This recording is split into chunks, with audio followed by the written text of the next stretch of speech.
بسم الله والصلاة والسلام على خير خلق الله. ازيكم يا جماعة؟ عاملين يا رب تكونوا بخير. يوم جديد بفيديو جديد، يا رب يعجبكم. فيديو بقى عندنا فيديو بقى ايه، هنحمص السوداني ان شاء الله مع بعض في فرن البوتاجاز.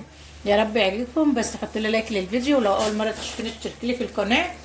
يلا بقى نقول بسم الله الرحمن الرحيم ونصلي على الرسول عليه افضل الصلاة والسلام، ونشوف هنحمص السوداني، هنقل السوداني بتاعنا الحلو الجميل ده في ايه، في فرن البوتاجاز ازاي.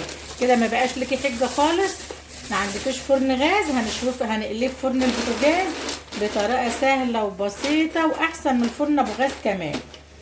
مبدئيا كده عشان نبقى متفقين مع بعض، انا ما بحبش املح، يعني ما بحبش اكل السوداني مملح. عايزه التاكليه مملح نفس الطريقه، هتجيب شويه ملح تدوبهم في شويه ميه وتحطوهم على السوداني وهو بيتقلي في الفرن.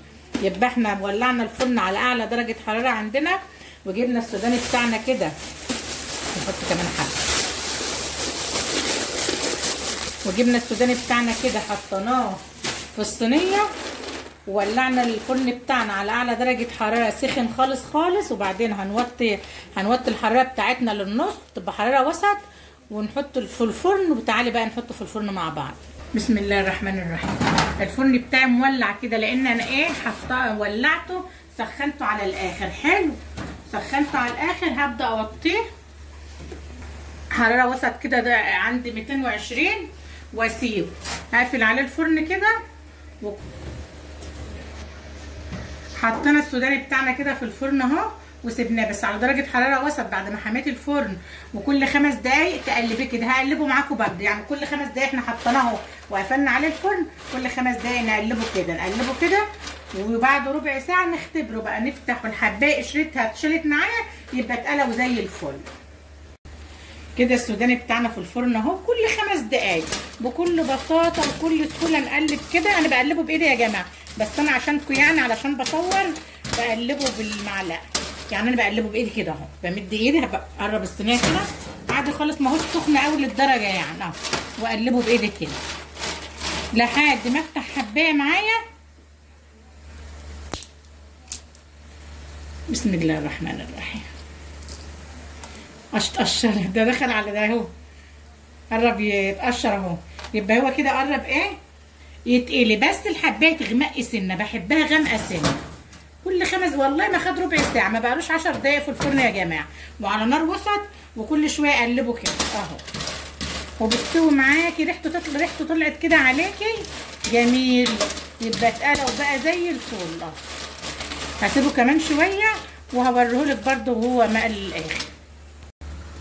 السوداني بتاعي كده خلاص، مع صوت الفرقعه اما يتكتك معاك كده بيفرقع كده فرقعه كده، يبقى استوى واتقلى وبقى زي الفل. ما تقلقيش من الصوت ده خالص، اما يديك الصوت ده اعرفي ان السوداني بتاعك استوى بقى زي الفل. السوداني بتاعه اهو اتقلى. بسم الله الرحمن الرحيم. هتيجي تفتحيها كده وتقشريها، هتتقشر معاكي. هتيجي تاكليها هتلاقيها طريه خالص، طبيعي انها تبقى طريه خالص عشان هي سخنه.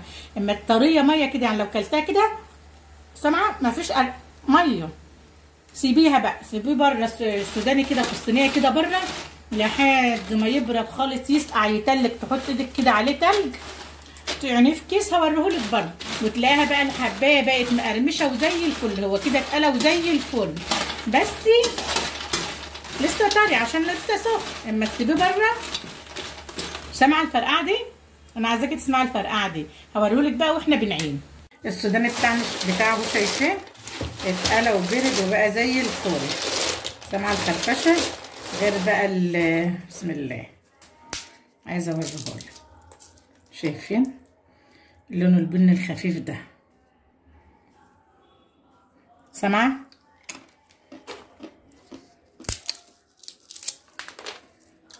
ولا تقولي بقى فرن غاز ولا عندي ولا ما عنديش ولا اي حاجه، قليناه في فرن البوتاجاز بمنتهى السهوله ومنتهى البساطه، وجميل وزي الفل. عايزاه فاتح بتاعك، عايزاه غامق شويه بتاعك، مقلي وزي الفل. بسم الله ما شاء الله. هنحفظه ازاي بقى يفضل المقلي وحلو زي الفل كده؟ هنجيب الكيس ونحطه فيه ونقفل عليه. عبينا السوداني بتاعنا اهو في الكيس، بس بعد ما بيرد خالص خالص خالص عشان ما يطرش معاكي، وهتقفليه شويه. كل ما تاخدي منه شويه تروحي قافلاه تاني. لو سبتيه مفتوح او مهوي الهوا هيدخله هيطرلك السوداني. ويا رب الطريقه تعجبك ولايك حلو بقى للفيديو.